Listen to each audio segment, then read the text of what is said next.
নমস্কার, good evening, this is Pramit and আমরা আবার চলে এসেছি একটা নতুন এপিসোড নিয়ে ক্লাসি ফোক প্রেজেন্স ক্যাফে আড্ডাতে, যেটা সিজন 1 চলছে। আর এই এপিসোডে আমরা পেয়ে গেছি আমাদের ভেরি মাল্টি ফ্যাসেটেড অংশুমানদাকে। অংশুমানদা, নমস্কার। আমাদের পুরো টোটাল টিমের তরফ থেকে তোমাকে অনেক অনেক ওয়েলকাম। আমাদের আজকে মিউজিশিয়ানরা আবার আমাদের সাথে আছে অনুপম দা এবং চন্দন দা গিটারে অ্যান্ড অক্টোপ্যাডে টিটিএক্সে। অংশুমান দা, আমাকে বলো যে how are you feeling today, কেমন লাগছে এখানে? দারুণ, খুব ভালো লাগছে একটাই কারণে, কেননা সারাদিনের যে ক্লান্তি, পরিশ্রম এবং একটা অন্য অ্যাম্বিয়েন্সে থাকি। আর গান আমার ছোটোবেলা থেকেই সবসময় প্যাশান, আর গান ছাড়া আমি কখনোই ভাবতে পারি না। কিন্তু তার মধ্যেই এত সুন্দর একটা পরিবেশ তোমরা এনে দিতে পেরেছো এবং সেখানে আমি নিজে থাকতে পেরে সত্যিই খুব আনন্দ লাগছে। We are very thankful, Angshuman da, and Angshuman da happens to be lawyer at first. Am I right? Yes, yes. কিসের লয়ার? অ্যাকচুয়ালি আমি বোথ, মানে ফৌজদারি, দেওয়ানি দুটোই করি, মানে ক্রিমিনাল সিভিল দুটোই করি এবং দুটো পার্টি, আমি দুটো উইংসেই কাজ করি। এবার মিউজিকটা প্যাশন নাকি একটা জাস্ট না হবি? না, অ্যাকচুয়ালি আমি বলেছি সেটা হচ্ছে মানে ফ্রম দ্য চাইল্ডহুড আমি মানে গান বাজনা শেখার মধ্যেই ছিলাম এবং সিন্স 1997 পর্যন্ত, যখন when I was student of law student, second ইয়ারে যখন পড়ি, ততক্ষণ পর্যন্ত আমি ফুল শেখাটা শিখতে পেরেছি। দেয়ার আফটার আমার এমন একটা হেকটিক লাইফ চলে আসে, কেন মর্নিং কলেজ এবং তারপরে আমি জব করতাম এবং জব করার জন্যে থ্রু আউট দ্য, কেন ভোরবেলায় বেরোতাম 6:15 বাড়িগঞ্জে পৌঁছতাম, 10:15 বেরোতাম, তার কলেজ শেষ করে এবং তারপরে থ্রু আউট দ্য ডে মানে চাকরির মধ্যে ব্যস্ত থাকতে হতো। টিউশন নিতাম, টিউশন করাতাম, বাড়ি ফিরতে ফিরতে অলমোস্ট 12টা। তো এই একটা লাইফের জন্য আস্তে আস্তে সঙ্গীত কি মানে হ্যাঁ আস্তে আস্তে আমার থেকে সরতে থাকে। কিন্তু একটাই কথা আমি বলবো, কিন্তু এত কিছু অত্যাচার, অবহেলা সঙ্গীতকে আমি করলেও সঙ্গীত কিন্তু আমাকে সমস্ত আপদে বিপদে সমস্ত ক্ষেত্রে আমার সাথে থেকেছে। একটা ট্রু মিউজিক্যাল ম্যান হলে যেটা একদম, যেখানে আমি সেখানে সম্পূর্ণ বিভিন্ন সময় একা হয়ে গেছি, যখন হয়তো 1000% মিসআন্ডারস্টুড মি, সেই জায়গায় কিন্তু একমাত্র সঙ্গীতই আমার সাথ দিয়েছে। Thankful to music. মিউজিকের মতো এত ভালো জিনিস, এত ভালো বন্ধু আমার মনে হয় না পৃথিবীতে কিছু থাকতে পারে। ফ্যান্টাস্টিক। আর তোমার শিক্ষাগুরুদের সম্পর্কে যদি কিছু বলো? শিক্ষাগুরু বলতে আমার প্রথম যিনি শিক্ষাগুরু ছিলেন, তিনি আমার রিলেটিভ ছিলেন, তার নাম হচ্ছেন কমল চক্রবর্তী। তার পরবর্তীকালে আমি মেনলি শিখি হচ্ছে জয়ন্তী সুর। উনি আবার পরবর্তীকালে আমার এক সম্পর্কে কাকার সঙ্গে ম্যারেজ হন, তা উনি আমার she is my relative also. তা এবং সি ইজ গোলমেজিলিস ইন নজরুলগীতি। তা ওনার কাছে ক্লাসিক্যাল ট্রেনিং, নজরুলগীতি যেইটুকুনি পাঠ করতে পেরেছিলাম ওইটুকুনির সময়, আর যার বুনিয়াদে একটু হলেও এখনো পর্যন্ত গলাটা টিকে রয়েছে। কারণ সারাদিন ধরে এত কথা বলতে হয় আর এবং লাউড ভয়েসে কথা, মানে গান গাইলে তো খুবই মিক ভয়েসে কথা বলতে হয়, একদম প্রচন্ড কথা বলতে হয় এবং লোয়ার বিপরীত একটা প্রফেশন এবং আর লোয়ার কোর্টে কাজ করার জন্য লোয়ার কোর্টের পরিবেশটা একদম গ্রাম বাংলা মানুষদের সঙ্গে, সেখানে তাদেরকে আপন করে নিয়ে, তাদের প্রবলেমগুলোকে আপন করে নিয়ে চলা, এবং আমি ওটাও খুব এনজয় করি। Thanks to all of you যে তোমরা আমাকে একটা আবার সেই জায়গাটায় এনে দেওয়ার চেষ্টা করেছো। Thanks to all of you. আমাদের আর্টিস্টরাই আমাদের মাধ্যম একটা বার্তা পৌঁছে দেওয়ার জন্য। যারা এটা ভাবছেন যে what is classy folk, what is cafe adda, আমি সবাইকে বলি this is a platform to promote artist and their artistry. তো আমরা মুভিং ফরওয়ার্ড, আমরা কি ধরনের গান শুনবো আজকে তোমার কাছ থেকে?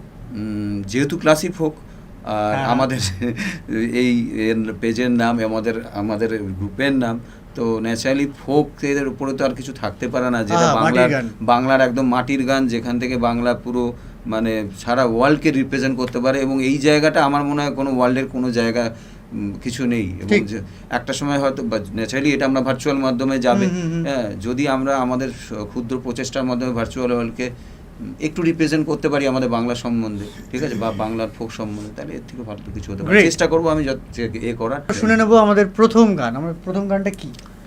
প্রথম গানটা হচ্ছে শ্রদ্ধেয় হেমঙ্গু বিশ্বাসের সোনা বন্ধুরে। Fantastic, let's move forward to ইট।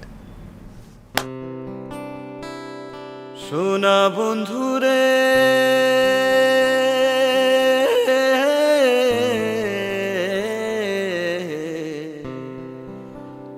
আমি তোমার নাম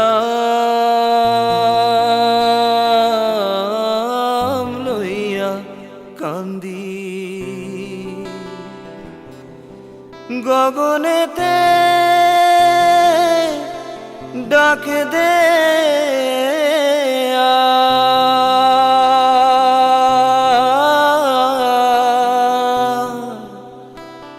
আসমান হইল আঁধিরে বন্ধু, আমি তোমার নাম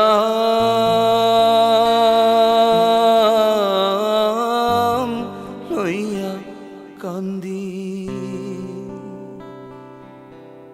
তোমার বাড়ি আমার বাড়ি, মধ্যে সুর নদী, সেই নদীকে মনে হইল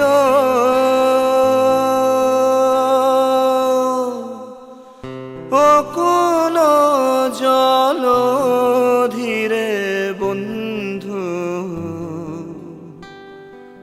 আমি তোমার নাম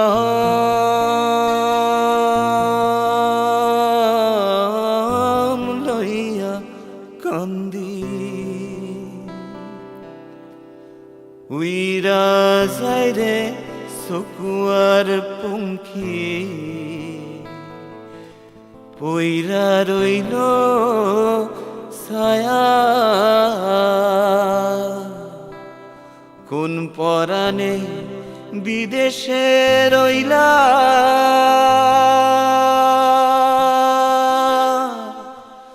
ভুলি দেশের মায়ারে বন্ধু, আমি তোমার নাম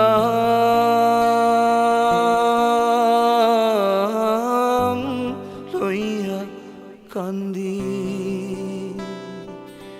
সোনা বন্ধুরে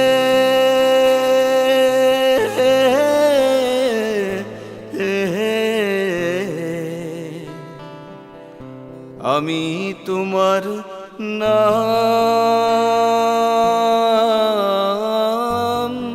লইয়া কান্দি।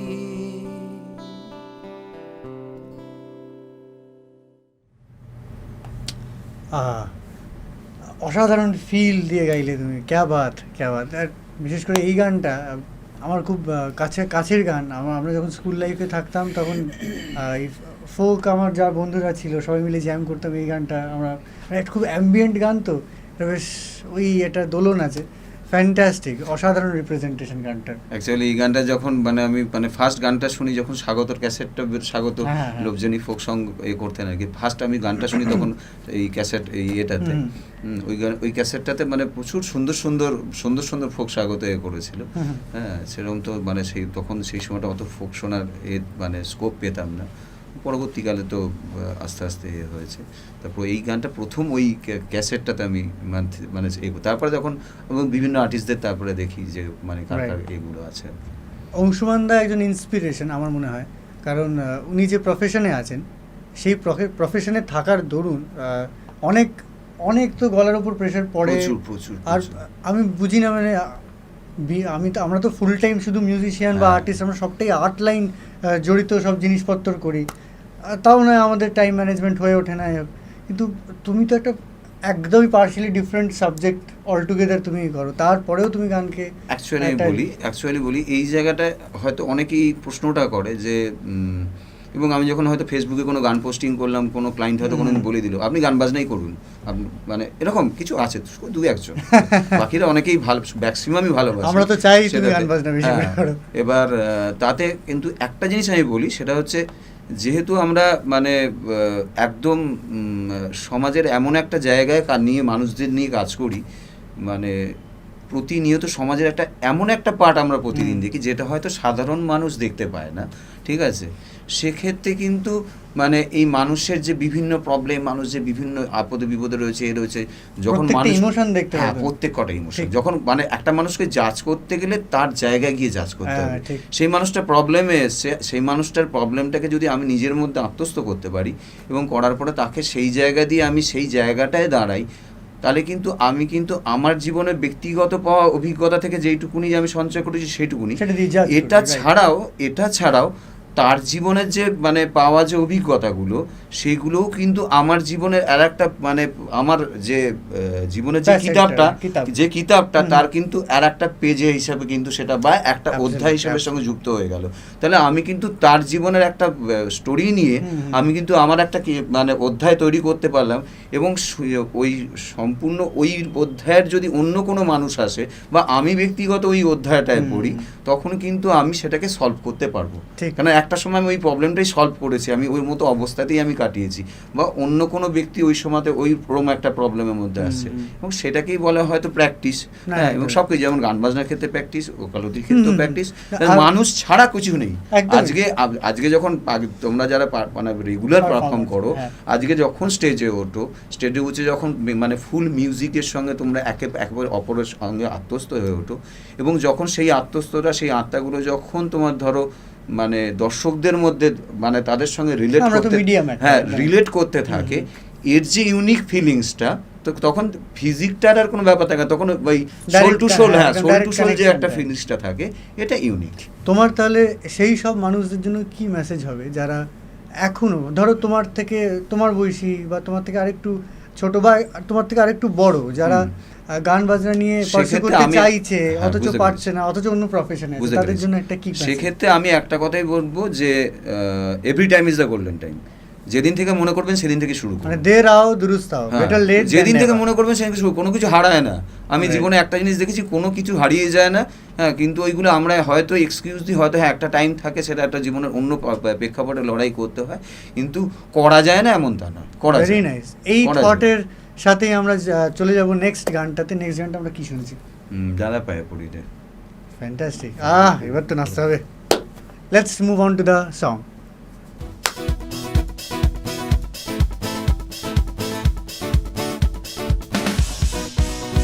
দাদা পায়ে পড়ি রে, মেলা থেকে বউ এনে দে।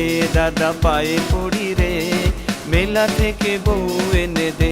নয়তো কলসি দড়ি দে, দাদা ডুবে মরি রে। নয়তো কলসি দড়ি দে, দাদা ডুবে মরি রে।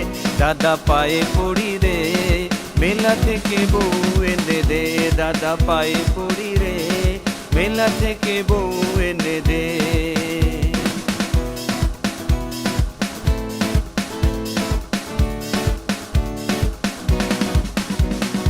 তুই দাদা বউকে লিয়ে সুখে করিস ঘর, আমি বউ চাইলে কেন গালে মারিস চর। তুই দাদা বউকে লিয়ে সুখে করিস ঘর, আমি বউ চাইলে কেন গালে মারিস চর। দাদা চাসলা কি বউ লিয়ে খেলা করি রে, মেলা থেকে বউ এনে দে। দাদা পায়ে পড়ি রে, মেলা থেকে বউ এনে দে।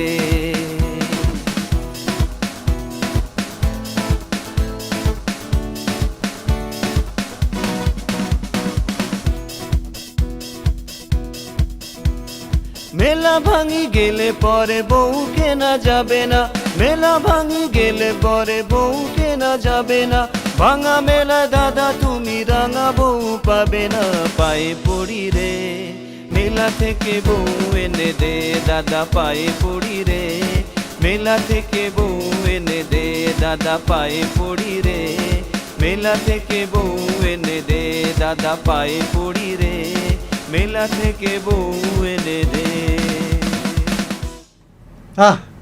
Energetic, very energetic. Thank you so much Anshuman da for this lovely session. আমি সেশনের আগেই বলেছিলাম মাল্টি ফ্যাসেট, তো একদম ওই রকম পারফরমেন্স আমরা পেলাম, না এনার্জি, একটা সেই সোলফুল ব্যাপার। And thanks to my musician. Actually এই গানটার যিনি একদম অরিজিনাল গায়ক, তিনি ছিলেন অংশুমান রায়। কোইন্সিডেন্স, একদম ক্যা বাত। Very thankful to everybody in this unit. আর এই ইউনিটের তরফ থেকে তুমি এত সুন্দর একটা সন্ধে গিফট করার জন্য তোমাকে আমরা একটা ছোট টোকেন অফ লাভ গিফট করব। আর Thank আমাদের you. এই গিফটটা হাতে তুলে দেবে অংশমান দার, আমাদের খুব কাছের টুক্কাদা। So this was the end of our episode for cafe Adda. আপনাদের যদি এই এপিসোড ভালো লেগে থাকে আর আপনারা যদি আমাদের আর্টিস্টকে অ্যাপ্রিসিয়েট করেন, অবশ্যই এই চ্যানেলটিকে লাইক, শেয়ার অ্যান্ড সাবস্ক্রাইব করবেন। আর এই কন্টেন্টটাকে বেশি বেশি করে শেয়ার করবেন যাতে আমরা আরও ভালো আর্টিস্টদের আপনাদের সামনে তুলে ধরতে পারি। Thank you so much. Stay tuned for the next episode.